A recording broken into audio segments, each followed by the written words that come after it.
Muy buenos días. El tema del día de hoy es sabiduría y discernimiento. Vamos al libro de Malaquías, capítulo 3, verso 18. Entonces os volveréis y discerniréis la diferencia entre el justo y el malo, entre el que sirve a Dios y el que no le sirve.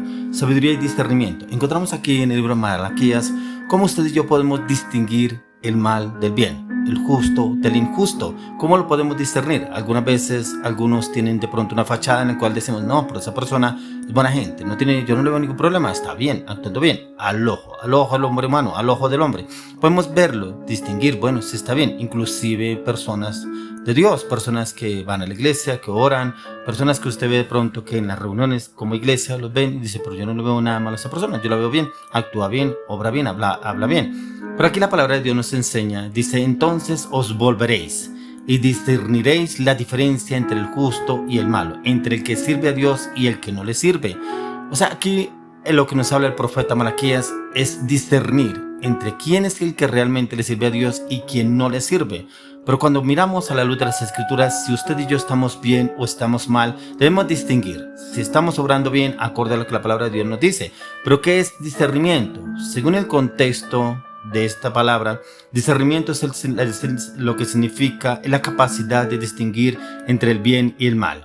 Que usted y yo como cristianos nos ha dado su palabra y nos ha dado el Espíritu Santo para guiarnos en la toma de decisiones correctas. Esas decisiones en las cuales deben estar basadas a la luz de las Escrituras. A muchos dicen, pero yo no le veo malo lo que yo estoy haciendo. Yo tomo decisiones bien, decisiones correctas. Pero ¿será que esas decisiones sí son correctas a la luz de las Escrituras? ¿O de pronto las hacemos acorde a nuestras emociones, pensamientos? Porque creo que no le estoy haciendo mal a nadie, pero no estamos obrando lo que el Señor nos pide. Miremos lo que nos dice en Filipenses 1, 9 y 10. Y esto pido en oración, que vuestro amor abunde aún más y más en ciencia y en todo conocimiento, para que aprobéis lo mejor, a fin de que seáis sinceros e irreprensibles para el día de Cristo. O sea, mire que aquí el apóstol Pablo nos habla que en oración él pide para que usted y yo el amor abunde, pero también en ciencia y en todo conocimiento. Solamente para poder tener ese amor en ciencia y en conocimiento, lo podemos encontrar a la luz de las Escrituras. Entrando en la oración, pidiéndole al Espíritu Santo su discernimiento en el conocimiento, pero también en la ciencia y en el entendimiento del discernimiento del bien y el mal. Que el Espíritu Santo nos oriente y nos direccione cada vez que estamos leyendo la palabra para que nos enseñe. Dice, para que aprobéis lo mejor, a fin de que seáis sinceros e irreprensibles para el día de Cristo. Pero solamente podemos aprobar lo mejor cuando lo miramos a través de nuestro Señor Jesucristo, a la luz de la palabra, porque usted y yo, como decía anteriormente, lo vemos, lo aprobamos que es lo mejor, pero ¿será que es lo mejor para Dios o lo mejor para usted a su conveniencia, a cómo usted se mueve en su entorno, con su familia, con sus negocios, con su esposa, con sus hijos, con su ministerio, con su liderazgo, con sus proyectos? Pero ¿será que no es lo mejor para Dios, sino para usted o para mí? Eso es lo que nos habla el tema de hoy, sabiduría y discernimiento. Y esa sabiduría y discernimiento es lo que el Señor nos quiere llevar a conocer a través de la palabra. Y solamente a través de la palabra lo podemos entender. Y es que el Señor hace diferencia entre el justo y el malo, como lo acabamos de leer en Malaquías 3:18. Él hace diferencia, ya que la palabra nos dice que hoy día hay dos tipos de personas en el mundo, que son los justos y los malos. El justo es aquel que no ha confiado en Jesucristo. El justo, es el que ha confiado en Jesucristo como su Salvador, pero también actúa y obra como Él, y es guiado por el Espíritu Santo y sabe que es lo malo, cómo debe obrar, cómo debe hablar, cómo debe actuar. Pero por otro lado, el que ha rechazado a Jesucristo, que vive una vida guiada por su propia carne, por sus propios deseos, sus pensamientos, por entonces su avaricia, su maledicencia, su manipulación, su falsedad, y se mueve y cree que no le ve nada malo, porque actúa a su propia conveniencia.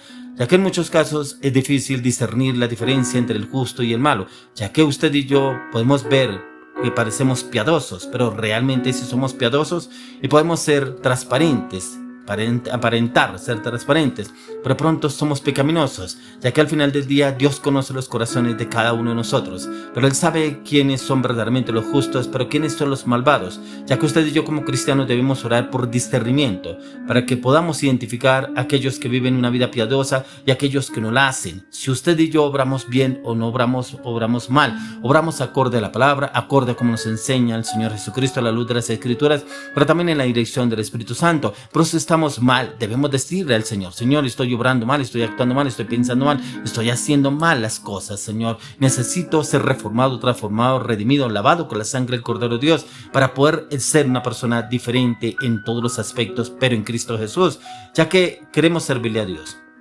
Muchas veces queremos servirle al Señor, pero se nos presentan tantas dificultades como pasó con los apóstoles. De igual manera se les presentó muchas dificultades, que muchos fueron encarcelados. Los discípulos del Señor Jesús fueron encarcelados, algunos apedreados, otros abofeteados, maltratados. Bueno, muchas cosas que sucedieron en ellos, ya que aquí nos enseña este versículo que leíamos, Malaquías 3:18, a discernir la diferencia entre aquellos que sirven a Dios y aquellos que no lo hacen. Para aquellos que han confiado en el Señor como su Salvador, el servir a Dios debería ser un objetivo principal, un deleite para nuestras vidas, en gozarnos en su presencia, porque si usted y yo vamos a actuar como vemos que actúa en el mundo, va a ser una carga, opresión, angustia, incertidumbre, dolor el servirle al Señor. Como muchos dicen: pero Señor, si te sirvo, mire cómo me trata, mire cómo me hablan, y realmente obramos en nuestra humanidad, ya que este servicio para el Señor debería tener muchas formas de compartir el Evangelio, pero también en servir a otras personas y a los más necesitados, y poder llevar una palabra de ánimo, de cambio y transformación, ya que la verdad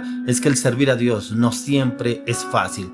¿Por qué no es fácil? Porque vivimos en un mundo rodeado de pecado y de maldad, donde muchas veces las personas se burlarán de nosotros por nuestra fe, por nuestra manera de hablar y de actuar, y porque no actuamos como ellos, no vivimos como ellos, y no vivimos ni actuamos como ellos están, pero tampoco estamos confiados en lo que ellos hacen, y no, como que nos ven como un rechazo, como algo que no aceptan ellos.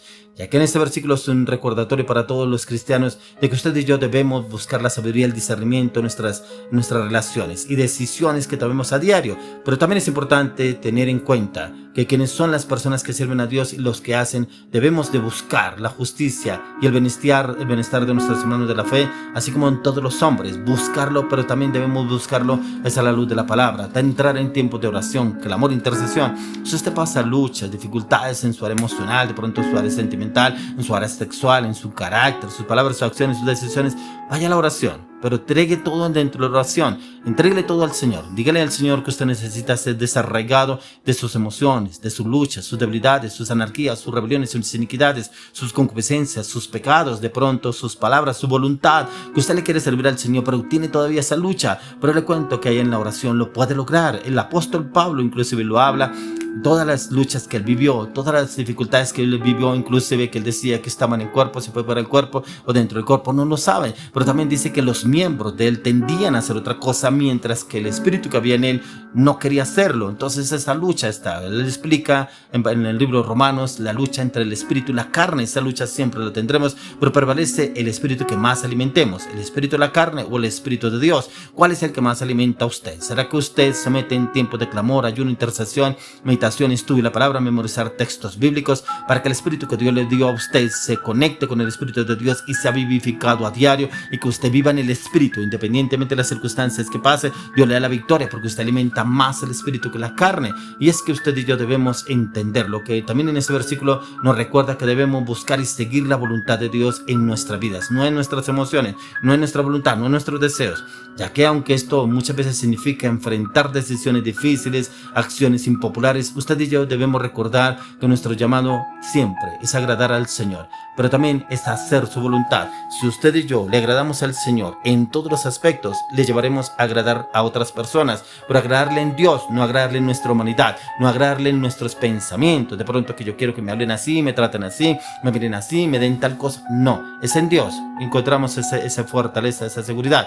Y es que a usted también nos insta y a mí a vivir una vida guiada por la sabiduría y el discernimiento. Y eso solamente lo da el Espíritu Santo, el discernimiento, pero lo da con la palabra. Podemos tener el discernimiento cada vez que leemos la palabra, pedirle al Espíritu Santo: dame discernimiento, sabiduría y entendimiento en lo que yo leo, pero también en mi manera de hablar, en mi manera de obrar, en mi manera de actuar, en mi manera de decidir cada circunstancia, situación que tengo que enfrentar a diario. El Espíritu de Dios nos guía y nos ayuda, nos orienta, nos direcciona. Por eso el Señor Jesús le dijo a sus discípulos: os conviene que yo me vaya, porque les enviaré al Espíritu Santo. Por eso lo dice en Hechos 1:8: y recibiréis poder poder cuando haya venido sobre vosotros el Espíritu Santo y me seréis testigos en toda Jerusalén, toda Judea, toda Samaria, hasta el último en la tierra. O sea, el Señor quiere que usted y yo seamos testigos del reino de los cielos, pero en la dirección del Espíritu Santo. Pero para eso debemos despojarnos de toda nuestra humanidad y para el Espíritu Santo que entre y gobierne nuestras vidas en plenitud, con conocimiento, con entendimiento, pero también con discernimiento para saber cómo hablar, obrar y actuar para cada situación. Hoy le clamo, le pido al Señor que a usted y a mí nos dé su sabiduría y discernimiento para saber y discernir y tener esa sabiduría entre lo bueno y lo malo en Cristo Jesús.